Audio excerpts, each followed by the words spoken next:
महेश्वराभ्यां नमः। ओम मा महेश्वराभ्यां नमः। ओम पारेरणगर्भाभ्यां नमः। ओम सजीवरंद्राभ्यां नमः। ओम मातृपितृमलेभ्यो नमः। ओम इष्टदेवताभ्यो नमः। ओम कुलदेवताभ्यो नमः। ओम ग्रामदेवताभ्यो नमः। ओम स्थानदेवताभ्यो नमः। ओम वासुदेवताभ्यो नमः। ओम सर्वेभ्यो देवेभ्यो नमः। ओम सर्वेभ्यो ब्राह्मणेभ्यो नमः।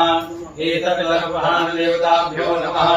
ओम श्रीगुरुसहिताय श्रीमन्महागणाधिपतये नमः। पुनः हस्ते अक्षतपुष्पाणिं धृत्वा मङ्गलमन्त्राणि पठेयुः।